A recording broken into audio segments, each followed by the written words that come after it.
As I begin, I want to extend a very heartfelt thank you to the voters of the City of North Adams for returning me to office for 2 more years. I also want to thank all city and school staff for their hard work, their commitment, their dedication to the residents and the students of this city. And despite this very cold January day, the sun is shining and the birds are chirping in the city of North Adams as we begin a new year filled with hope and promise, hope for better days, and a promise of a brighter future. And some have expressed concern that the number of new counselors might be problematic, and I fail to see the problems, but very specifically focus on the many opportunities. What this council lacks in municipal experience is made up for in professional experiences in so many sectors: education, retail, healthcare, engineering, management, law, real estate, human services, art and technology. All of these sectors so aptly bundled into what you all bring to this council. This community is very fortunate to have all of you in office. Collectively, you are a very strong body, and I'm certain that we will achieve many wonderful things over the next 2 years. And while some of you will have much to learn, I'm fully prepared, as is my staff, to be accessible with respect to any issue that might come before you. I'll work with Council President Blackmer to schedule workshops for the budget, capital needs, setting of the tax rate, Vision 2030 master plan, and other specific areas of concern for the council. And you have my assurance that I will continue to come to each and every council meeting well prepared, that you will get documentation to support your work, so that when you act and when you vote, you will do so in an informed manner. This new year brings with it some difficult challenges, but I'm also some very positive initiatives. I am very concerned for our hospital and therefore our community. While the hospital continues its fight to provide services and remain fiscally solvent, hard decisions have to be made regarding the reduction of services offered. And as these discussions continue and decisions are made, I only ask that this community stand by North Adams Regional Hospital, knowing that what they are experiencing fiscally is very, very real, and that while very difficult, a decision to reduce services for some may be the decision that preserves services for most. There are many things that come to me day to day.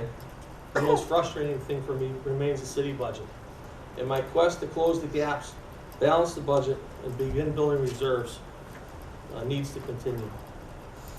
We can't continue chasing our tails, spending so much time and effort managing the books that we lose focus on the only thing that will fix this problem, and that is growth. And I continue with my pledge of strong fiscal integrity. Pertaining to growth, I'll continue to do everything I can, working with anyone I can, to promote growth through private sector capital investment. We've done a pretty good job, but I have to do better. I am going to do whatever I can to preserve our business base and to help it grow. That could mean more aggressive public sector incentives tied to public sector investment. Things like special tax agreements, the sale of public buildings, with the reward being the creation of jobs and the strengthening of our tax base. We've identified many capital projects that we'll be facing over the next 20 years as a city. Projects that are beginning to reach numbers as high as $36 million. This number does not include a public safety building. It doesn't include our transfer station issues, our DPW facility, our ADA improvements, or further commitments to our airport. In my administration with this council, we'll be making very difficult decisions over the next several cycles as we prioritize projects and determine the best way to fund them. The reality is much of what we need to do needs to be done sooner than later. And while we have the capacity to take on more debt, we simply do not have the cash flow to pay it. But together, councilors, we will figure this out. So back to the shining sun and the chirping birds. A little more positive right now. Thanks to many of you here today, we will be building a new school, with the groundbreaking in early spring and the completion date in summer of 2015. This quarter, the city will unveil its comprehensive master plan, Vision 2030, a plan that will be our roadmap for growth and sustainability.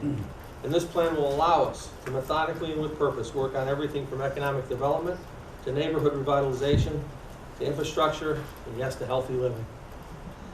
Very soon, the Partnership for North Adams will unveil its exciting and visionary plan for growth in our corridor. This privately funded plan will allow us to consider major greening and infrastructure projects, as well as ways to promote our city through branding and marketing, all working hand in hand with our Vision 2030 master plan. And over the next 6 months, we'll continue working with private investors and government partners to finalize the rebirth of Heritage State Park into the Greylock Marketplace, a project that holds significant promise for the city, and the revitalization and privatization of that park has been a priority of mine for 2 years now and should be complete by the summer of 2015. With the marketplace, we'll see a new surge of visitors from Mount Greylock, a new connectivity with Mass MoCA, a tourist rail experience, and further design of the bike path coming this way from both Adams and Williamstown. And I hope to have a really grand Phase 2 announcement for the marketplace in several more months. I've not lost sight of the Mohawk Theater, and this project continues to be very complex and challenging. I've spoken recently with Senator Markey's office, and I hope to begin conversations with other federal and state leaders on how we can get a project funded and underway. Once again, I still believe the most sustainable model is a theater that fosters the arts through education while providing significant community use for performances. MCLA remains our most viable partner in this project, and I will re-engage in this project over the next several months. We've seen significant growth and new jobs in our Route 8 corridor with the investment of Crane Fine Stationery, Walmart, Ocean State Job Lots, Tractor Supply, and we're anticipating further investment from Bond Auto and Cumberland Farms in the very near future. I continue to work with President Mary Grant and our friends at MCLA to find ways to further connect the campus to the community. Their presence in our downtown, staff and student infusion into our city and schools, and investment on and off campus continues to tell their story of commitment here in the city and well beyond. With significant policing, we have seen our crime numbers go down.